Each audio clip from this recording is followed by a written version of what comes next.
Hello class 12। तो कैसे हैं आप सब? आई होप आप सब अच्छे होंगे और मस्त होंगे। स्वागत है आप सभी का हमारे इस प्रारंभ सीरीज के अंदर। और यहां पर आज इस प्रारंभ सीरीज के अंदर आप सभी को पता है कि हम लोग जो है वन शॉट में पूरा चैप्टर पढ़ रहे हैं। बट हमने इसके पहले वाले वन शॉट में एग्रीकल्चर पूरा फिनिश कर लिया था, जो कि हमारा इंडियन इकोनॉमी का सेकंड चैप्टर हमारा यहां चल रहा था बेटा। आज की इस क्लास में इसी सेकंड चैप्टर के आगे हम लोग बढ़ेंगे और वहां जानेंगे इंडस्ट्रीज के बारे में कि क्या हुआ 1950 से लेकर 1990 तक।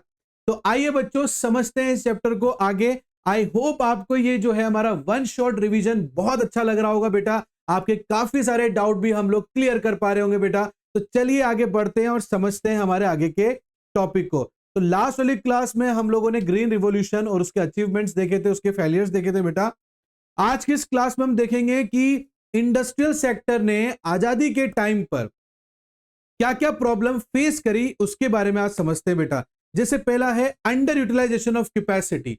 इसका मतलब क्या होता है बच्चों? आ जाओ जल्दी जल्दी समझते हैं। अंडर यूटिलाइजेशन का मतलब होता है कि हमारे पास कैपेसिटी है, हमारे पास रिसोर्सेज है, बट उस रिसोर्सेज का हम अच्छे से इस्तेमाल नहीं कर पा रहे हैं। इसीलिए इसको कहते हैं अंडर यूटिलाइजेशन ऑफ कैपेसिटी। कि हमारे पास में बड़े बड़े एरियाज तो हैं इंडस्ट्रीज के, जो ब्रिटिशर्स यहां से छोड़कर चले गए हैं, बट उसका कैसे हमें यूटिलाइज करना है पूरे तरीके से, उसकी हमारे पास में टेक्नोलॉजी नहीं थी, या मैं कहूं एक बेटर प्लानिंग उस टाइम पर हमारे पास में नहीं थी बेटा। नेक्स्ट है बेटा absence of world class infrastructure बेटा।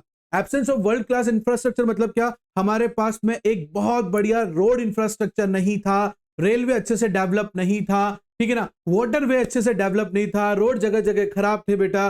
तो ये फैसिलिटीज अगर ढंग से कहीं पर भी किसी एरिया में भी नहीं होगी बेटा, तो ऐसे सेक्टर्स के अंदर इंडस्ट्रियल सेक्टर कभी भी अच्छे से ग्रो नहीं कर सकता है बच्चों। इसीलिए किसी इंडस्ट्रीज को अच्छे से डेवलप होने के लिए बेटा उसका जो इंफ्रास्ट्रक्चर है वो बहुत ही स्ट्रांग होना चाहिए।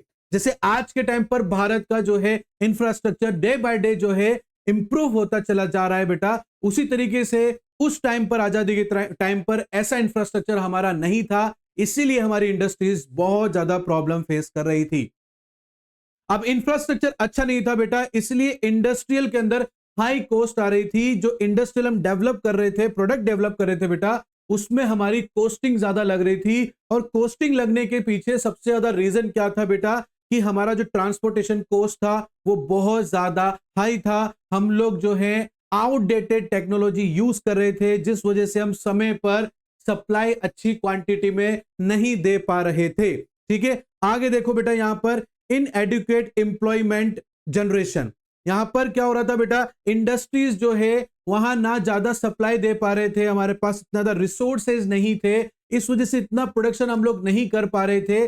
और यही कारण था कि इंडस्ट्रीज जो है एम्प्लॉयमेंट अच्छे से डेवलप नहीं कर पा रही थी। जिन जिन लोगों को या जितनी पॉपुलेशन थी जिनको रोजगार की जरूरत थी, उतना इंडस्ट्री डेवलप नहीं कर पा रही थी, क्योंकि वो इतना मैन्युफैक्चरिंग भी नहीं कर पा रही थी, क्योंकि कॉस्टिंग बहुत ज्यादा आ रही थी। क्योंकि हमारा जो प्रोडक्ट था वो फॉरेन कंट्री के प्रोडक्ट को बीट नहीं कर पा रहा था, कॉम्पीट नहीं कर पा रहा था।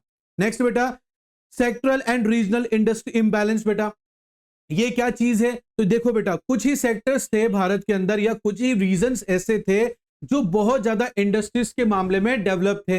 जैसे अगर एग्जांपल ले ले, मुंबई ले लें हम लोग, या हम लोग जो है क्या नाम से तमिलनाडु का कुछ हिस्सा ले लें, मद्रास ले लें, ये एरिया इंडस्ट्रीज के मामले में डेवलप थे। बाकी और जो नॉर्थ है, नॉर्थ ईस्ट इंडिया है, सेंट्रल इंडिया है, यहां पर इतना ज्यादा इंडस्ट्रीज डेवलप नहीं हो पा रही थी।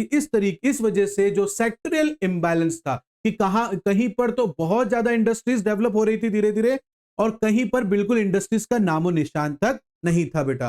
Poor performance of public sector. देखो बेटा, पब्लिक सेक्टर भी हमारी फेल हो गई। और पब्लिक सेक्टर मतलब यहां पर गवर्नमेंट जो कंपनीज थी, अब उनका फेल होने के पीछे रीजन क्या था? तो उनके पीछे मेन रीजन ये था बेटा, उनका जो मैनेजमेंट था वो बहुत पुअर था। मैनेजमेंट पूरी तरह से सक्षम नहीं था उन सब चीजों को अच्छे से कंट्रोल करने के लिए बच्चों।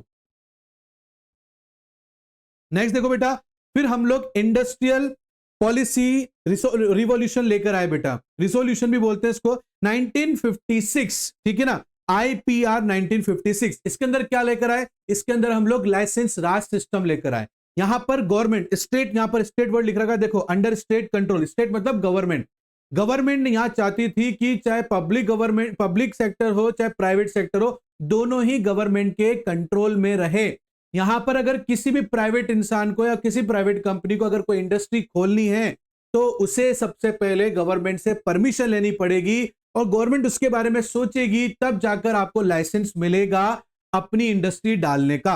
और या फिर यहां पर जो ऑलरेडी जिनकी इंडस्ट्रीज है मार्केट में, उन्हें अपनी इंडस्ट्री को एक्सपैंड करना है, बढ़ाना है, उसके लिए भी उन्हें जो है परमिशन की जरूरत थी गवर्नमेंट की। और गवर्नमेंट ऐसा इसलिए कर रही थी ताकि वो प्राइवेट सेक्टर को भी अपने कंट्रोल में रख सके, ताकि मार्केट में इनइक्वालिटीज क्रिएट ना हो इनकम को लेकर, या जिसको कहते हैं अनइक्वल डिस्ट्रीब्यूशन ऑफ इनकम ना हो सके। तो ये लाइसेंस राज सिस्टम को लाया गया। अब इसकी ऑब्जेक्टिव क्या है पब्लिक सेक्टर के बेटा? तो पहला है the public sector worked for promoting social welfare. अब पब्लिक सेक्टर क्यों आया बेटा इनके बीच में? इसलिए आया बेटा क्योंकि जो पब्लिक सेक्टर मतलब गवर्नमेंट, गवर्नमेंट जनरली क्या करती है, प्रॉफिट के बारे में बाद में सोचेगी, पहले पब्लिक के वेलफेयर के बारे में सोचेगी। तो इसलिए पब्लिक सेक्टर यहां पर आया कि जहां पर प्राइवेट कंपनी जो है फुलफिल नहीं कर पाएगी, वहां पर प्राइवेट सेक्टर की बजाय यहां पर जो है इंडस्ट्रियल सेक्टर में पब्लिक सेक्टर जो है सोशल वेलफेयर करेगी, लोगों के हित के लिए काम करेगी। To attend commanding high of the economy, जहां पर जो पैसा कमाया जाएगा उसे जो है स्कूल की बिल्डिंग, ठीक है ना, रोड्स, डैम्स, इसे डेवलप किया जाएगा ताकि यहां पर जो है इकोनॉमी को ग्रोथ करवाया जा सके। To provide commercial surplus to finance economic development बेटा, ताकि जो गवर्नमेंट है अदर इंफ्रास्ट्रक्चर को, जो भी पैसा वहां से आएगा इंडस्ट्रीज से, उस पैसे से वो अदर इंफ्रास्ट्रक्चर को डेवलप कर सके ताकि देश जो है आगे बढ़ सके। To promote rapid economic development by filling critical gaps in the industrial sector. देखो बड़ी बड़ी इंडस्ट्रीज हैं, बड़ी बड़ी मशीनें हैं, हर प्राइवेट कंपनी या प्राइवेट कंपनी जो है इतना पैसा इन्वेस्ट नहीं कर सकती है कि वो एक उस टाइम पर जो है एक बहुत बड़ा स्टील का प्लांट डाल दे, या ठीक है ना, तो ऐसे कोई बड़े बड़े प्रोजेक्ट्स वो लेकर आ जाए। ऐसे प्राइवेट कंपनी की उस टाइम पे जो सिचुएशन नहीं थी, इसीलिए पब्लिक कंपनी वो रिस्क उठाती थी और वो इतने बड़े बड़े इन्वेस्टमेंट करती थी। क्योंकि इन्वेस्टमेंट करने के पीछे रीजन भी यही था बच्चों कि यहां पर जो है ना क्या हो सके, लोगों को रोजगार मिल सके, एम्प्लॉयमेंट मिल सके बेटा। To ensure balance regional development and dispersal of economic activity, और यहां पर रीजनल बैलेंस भी बना रहे। भाई अगर सारा का सारा चीजें जो है प्राइवेट सेक्टर को दे देंगे तो एक तबका बहुत स्ट्रांग हो जाएगा और फिर दूसरा जो तबका है वो गरीब ही रह जाएगा। और यहां पर पब्लिक सेक्टर क्या चाहती थी कि जो गरीब तबका है उसे भी हम उठाएं ताकि हमारी जो इनइक्वलिटीज है इनकम को लेकर वो खत्म हो सके या बराबर हो सके बेटा। To reduce sharp disparities of income, आगे देखो बेटा, prevent concentration of economic power in few hands, कि कुछ ही लोगों के हाथ में पावर नहीं जानी चाहिए, है ना, बाकी लोगों को भी मौका मिलना चाहिए। इसीलिए यहां पर जो है पब्लिक सेक्टर का आना पड़ा बीच में ताकि वो इन चीजों को सुधार सके। अब इसको और अच्छे से डेवलप करने के लिए पब्लिक सेक्टर या गवर्नमेंट ने क्या करा, स्मॉल स्केल इंडस्ट्री का एक कॉन्सेप्ट लेकर आए, जहां पर जो लोग हैं वो यहां पर अपनी खुद की एक छोटी सी इंडस्ट्रीज खोल सकते हैं, जहां पर घर के ही लोग जो हैं मिलकर काम कर सकते हैं। Maximum investment allowed in the assets of a unit, this limit has change over a period of time. और इसमें जैसे 10 पहले 1 करोड़ था, फिर 1 करोड़ को 10 करोड़ कर दिया, भाई 10 करोड़ तक का इन्वेस्टमेंट है तो वो स्मॉल स्केल इंडस्ट्रीज के अंदर आएगा बेटा। Presently, a small scale industries is defined as one whole investment in plant and machinery does not exceeds 5 crores, मतलब 5 करोड़ से जो ज्यादा नहीं है, 5 करोड़ तक है, उसे स्मॉल स्केल इंडस्ट्रीज कहा जाएगा, जिसने प्लांट और इंडस्ट्रीज में इन्वेस्टमेंट कर रखा है। कैरेक्टरिस्टिक्स क्या है बेटा इसके, यहां पर स्मॉल स्केल इंडस्ट्रीज में ज्यादातर लेबर इंटेंसिव वर्क ज्यादा होता है, मतलब यहां पर लेबर ज्यादा रहती है और मशीन कम रहता है। यहां पर कैपिटल की रिक्वायरमेंट थोड़ी कम होती है बेटा, और यहां पर जो है लोकेशन फ्लेक्सिबिलिटी होती है, अपने अकॉर्डिंगली रख सकते हैं बेटा। गांव के अंदर भी ज्यादातर खोला जाता है बच्चों। नेक्स्ट देखो बेटा, रोल क्या है स्मॉल स्केल इंडस्ट्रीज का बेटा, तो जनरेट एम्प्लॉयमेंट अपॉर्चुनिटी, रोजगार क्रिएट करना sir, favourable employment, capital ratio. जो कैपिटल रेशो है, कैपिटल रेशो मतलब यहां पर क्या है, जो एम्प्लॉयमेंट गिर चुका है उसे एक ऐसे लेवल पर लेकर आना जिससे इकोनॉमी को अच्छे से बढ़ाया जा सके। सेल्फ एम्प्लॉयमेंट क्रिएट होना, अगर आपको जॉब नहीं मिल रही है तो खुद को ही ऐसा काम दे दिया जाए स्मॉल स्केल इंडस्ट्रीज के नाम पर कि आप खुद ही अपने काम को करके पैसा अर्न कर सकें।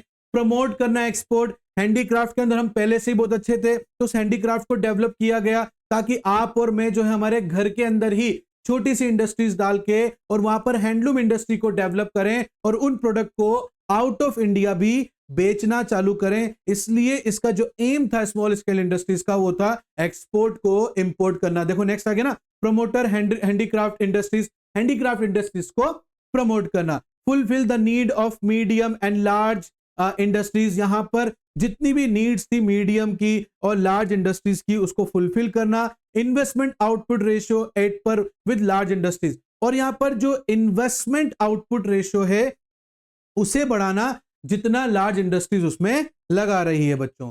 नेक्स्ट बेटा, क्या प्रॉब्लम फेस करी यहां पर फॉरेन ट्रेड ने, तो देखो बेटा वॉल्यूम ऑफ फॉरेन ट्रेड, ज्यादातर भारत के अंदर जो वॉल्यूम ऑफ फॉरेन ट्रेड था वो आजादी से पहले ब्रिटिशर्स का था। ज्यादातर कंट्रोल किसका था फॉरेन ट्रेड के ऊपर, ब्रिटिशर्स का था। बहुत कम ही कंट्रीज थी जिसके साथ में भारत जो है फॉरेन ट्रेड करता था। कंपोजिशन ऑफ फॉरेन ट्रेड, यहां पर जो कंपोजिशन थे फॉरेन ट्रेड के वो यही थे कि कुछ ही लोगों के साथ में यहां पर बिजनेस किया जा रहा है, बाकी सभी पर जो सेंट्रलाइज कंट्रोल है वो ब्रिटिशर्स का था बेटा। डायरेक्शन ऑफ फॉरेन ट्रेड, यहां पर जो भी डायरेक्शन दी जाती थी सभी ब्रिटिशर्स के द्वारा दी जाती थी, बट इसको सुधारने के लिए हम लोग इनवर्ड लुकिंग ट्रेड स्ट्रेटेजीज लेकर आए बेटा 19 अप टू ये, और ये स्ट्रेटेजी 1991 तक चली, जहां पर हम लोग ये चाहते थे कि हम लोग विदेशी लोगों के ऊपर कम निर्भर रहें और खुद सेल्फ रिलायंट बने, खुद के प्रोडक्ट को खुद ही डेवलप करें ताकि हमारी डिपेंडेंसी ब्रिटिशर्स राज के दौरान में जैसे थी कि हम पूरी तरीके से ब्रिटिशर्स के ऊपर डिपेंडेंट थे, आजादी के बाद में उस तरीके से हम किसी और कंट्री के ऊपर डिपेंडेंट नहीं रहे। इसलिए एक्सपोर्ट को प्रमोट किया गया और इंपोर्ट सब्स्टिट्यूशन लाया गया। एक्सपोर्ट प्रमोट किया गया वो तो समझ में आ गया बेटा आपको। इंपोर्ट सब्स्टिट्यूशन मतलब क्या हो गया, हम जो बाहर से इंपोर्ट कर रहे हैं वो जो भी चीज हम इंपोर्ट करें उसे हम हमारे ही देश में डेवलप करें ताकि हमें इंपोर्ट ना करना पड़े। इसके लिए गवर्नमेंट ने क्या करा, इंपोर्ट पर एक्साइज ड्यूटीज और बढ़ा दी ताकि लोग इंपोर्ट कम करें और उसके ऑल्टरनेट अपने ही देश में खोजना चालू कर दें बच्चों। तो ये था बेटा आज का हमारा टॉपिक और हमारा सेकंड चैप्टर कंप्लीट हो जाता है बेटा। ये वन शॉट हमने 2 बार में तो किया है बेटा, बट पूरी कोशिश करिए कि आपको अच्छे से समझाया जा सके। आई होप मैं आपको समझाने में और वो भी बहुत अच्छे समझाने में सक्षम रहा हूंगा बेटा। फिर भी कोई अगर आपको डाउट आता है तो आप मेरे से कमेंट करके पूछ सकते हो बेटा। साथ ही साथ में कमेंट करके ये जरूर बताना कि ये वन शॉट रिवीजन आपको कैसा लगा है बेटा और मेरा पढ़ाने का तरीका आपको कैसा लगा बेटा। लाइक कर देना, शेयर कर देना, सब्सक्राइब कर देना और बेल आइकन को प्रेस कर देना बेटा। मिलता हूं नेक्स्ट क्लास में एक और नए चैप्टर के साथ में, वो भी वन शॉट के साथ। तब तक के लिए thank you and bye bye बच्चों।